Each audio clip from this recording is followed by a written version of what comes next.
అందరికీ నమస్కారం. ఈరోజు వాజ్పేయి గారి జయంతి సందర్భంగా మన డివోషన్ ఛానల్లో ఒక మంచి వీడియో ఒకటి ఇద్దాం డిసైడ్ అయ్యాం. ఏంటంటే ఆయన చాలా ఆరోగ్యంగా ఉన్నారు వాజ్పేయి గారు చనిపోయేంత వరకు కూడా. సరే చివరిలో కొంచెం ఆల్జీమర్ సమయంలో ఇబ్బంది పడ్డారు, కానీ పెద్దవారికి సంబంధించి క్రాస్ చెక్ చేస్తున్నప్పుడు నాకు తెలిసింది ఏంటంటే వాళ్ళు ఎక్కువ నడుస్తారు, ఎక్కువ పని చేస్తారు, అండ్ వాళ్ళు అంతగా వెయిట్ ఉండరు. ఎవరైతే ఎక్కువ కాలం జీవిస్తారో వారు ఎక్కువగా బాగా నడుస్తారు రోజు మొత్తం మీద, అండ్ చక్కగా వాళ్ళ పనులు అన్నీ చేసుకుంటూనే ఉంటారు. అలా మనం డైలీ నడుస్తూ ఉంటాం కదా, ఈ నడక ద్వారానే వెయిట్ తగ్గటం అంటే గుడ్. సో అదే ఈ వీడియోకి ఇద్దాం అనిపించింది. మనం రోజు నడుస్తూ ఉంటాం కానీ వెయిట్ తగ్గమంటూ ఉంటారు.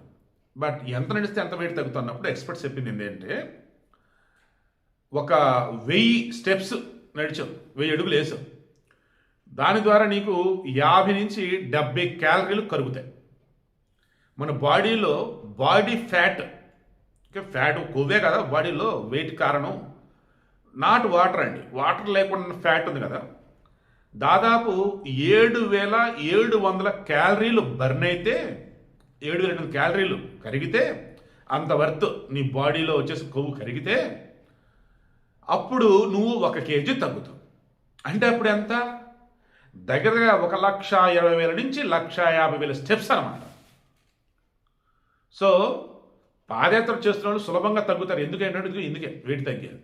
అలా మన పాదయాత్రలు ఏం వద్దులే, కానీ డైలీ మార్నింగ్ అండ్ ఈవినింగ్ కనుక మీరు కనుక ఒక 6 km/h స్పీడు, లేదు నడవలేమంతనుకుంటే 4 km/h ఆ స్పీడ్తో కనుక మీరు కనుక నడవగలిగితే మ్యాక్సిమం మార్నింగ్ ఒక ½ గంట, ఈవినింగ్ ఒక ½ గంట ఇలా కనుక చేస్తూ జంక్ ఫుడ్ తీసుకోకుండా, బ్యాడ్ హ్యాబిట్స్ జోలికి పోకుండా, తినే ఫుడ్ వచ్చేసి కొంచెం మితంగా పద్ధతిగా తింటూ చక్కగా మంచి పీచు పదార్థాలు ఉన్నటువంటి ఆహారం, ఫ్రూట్స్ లైక్ ఇవి తీసుకుంటూ ఉంటే సులభంగా చక్కగా వెయిట్ అనేది తగ్గుతారు. ఓకేనా? మరలా చెప్తున్నా, నడక నిజంగా మనకు రకంగా దేవుడిచ్చిన వరం లాంటిది. చాలామంది నడవకుండానే చిన్నదానికి పెద్దదానికి బళ్ళు వేసుకెళ్తాం. ఇంత దూరానికి కూడా అర్ధని డ్రాప్ చేయి అని చెప్పేసి బండి ఎక్కడం.